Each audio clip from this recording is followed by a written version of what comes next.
In 1952, we are introduced to a new John Ford and John Wayne film called The Quiet Man. It stars the Duke, Maureen O'Hara, Barry Fitzgerald, Ward Bond, and Victor McLagan. The screenplay was based on a 1933 Saturday Evening Post short story of the same name that was written by Maurice Walsh.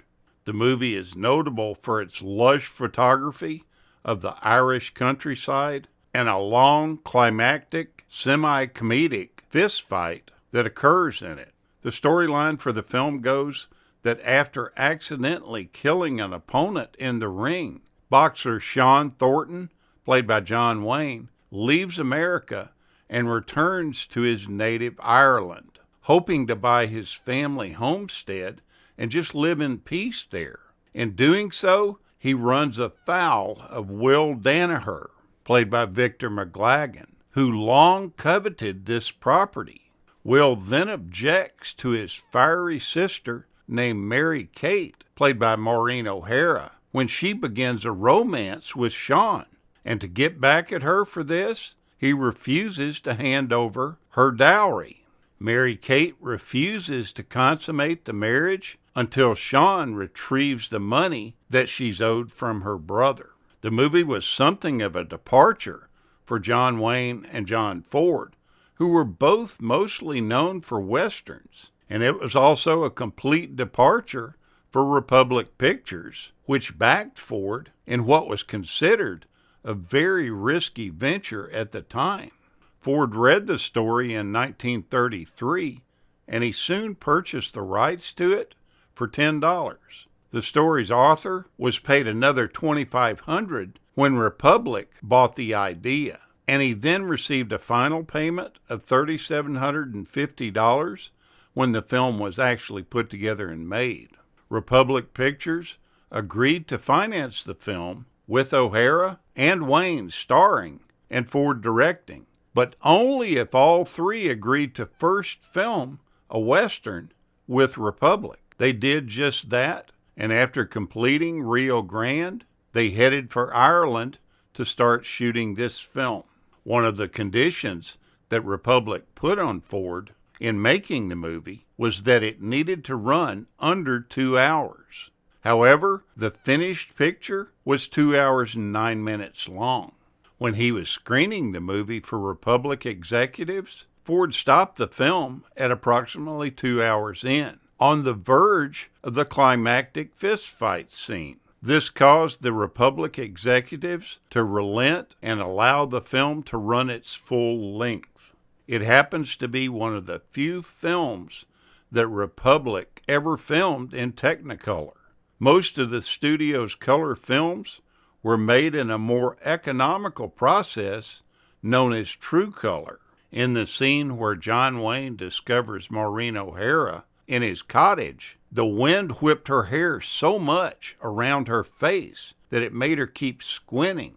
This caused the director Ford to scream at her in really strong language and told her to open her eyes. She yelled back at him and said, "What would you know, you bald-headed SOB, about hair lashing around your eyeballs?" Her character in this film is fiery, but she was fiery herself. During the filming of a take of the scene where John Wayne kisses Maureen O'Hara and she slaps his face, when he blocked the blow that she threw, she broke a bone in her hand. Since the movie wasn't filmed in sequential order, she couldn't wear a cast to fix the broken bone. John Wayne and John Ford decided to play a trick on her during the filming. They chose the sequence where Wayne drags O'Hara across the town and through the fields. Before shooting that scene, Wayne and Ford kicked all of the sheep dung they could find onto the hill where she was going to be dragged face down and on her stomach. According to her, Duke had the time of his life dragging her through that mess. After the scene was over, Ford had given instructions that she was not to be brought any buckets of water or a towel. He made her keep that outfit on for the rest of the day. It said that she was beside herself and mad, but she just had to laugh at the fact of how glamorous show business really is. Republic Pictures wasn't spending a whole lot of money on this film, although this was one of the most expensive films that they had done. But one of the things that John Ford did as a budget-cutting measure was to forego using his usual makeup man. He told John Wayne that he would have to use Miss O'Hara's makeup person instead. The Duke was so sensitive to the makeup, his face immediately puffed up like a blowfish after one treatment of it. Ford immediately changed his mind and called in his normal makeup artist. John Ford became really unsure of himself during this movie. He just wasn't sure about the storyline. He bickered with people, and it took its toll on him. He resented being in a minor studio setting where everything was generally second class. At one point, he was nursing a really bad cold, and he told John Wayne that for the first time, he had no idea where this storyline was going to go. He stated that he didn't know whether they had a picture here or not. The Duke had never seen him so down and was really concerned about him because he had never seen him really admit his fears before.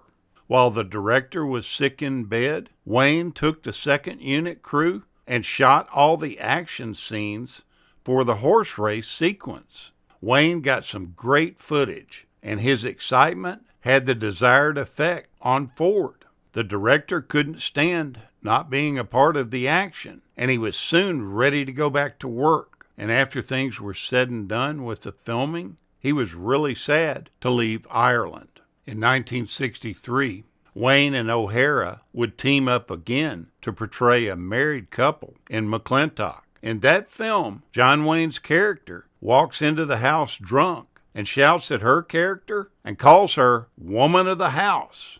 In this movie, the same thing happens. He walks into the house drunk and uses that same phrase to get her attention.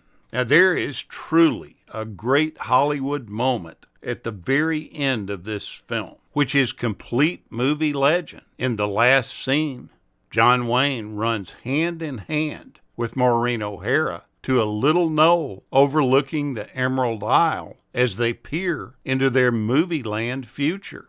It's a real happy ending, but the director Ford, who is a perfectionist, felt that the two stars just weren't cutting it. He felt that Duke's portrayal at this time almost seemed wooden, but Ford had an idea. He told Miss O'Hara, who is a strict Catholic and a bit of a Puritan, to whisper something appallingly obscene and suggestive into the Duke's ear.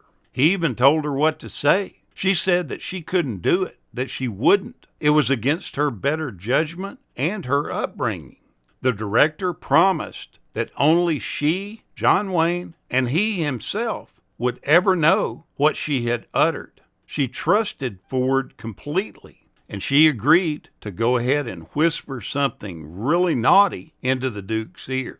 The camera catches John Wayne's reaction to this surprise, and it's obvious. His eyes enlarge, and for a millisecond, he is frozen. Then he laughs, which is a real laugh, and he grabs O'Hara, and then they run back to their little cottage in the green rolling fields. When she speaks whatever she says into his ear, his jaw drops. His screen persona just goes flat.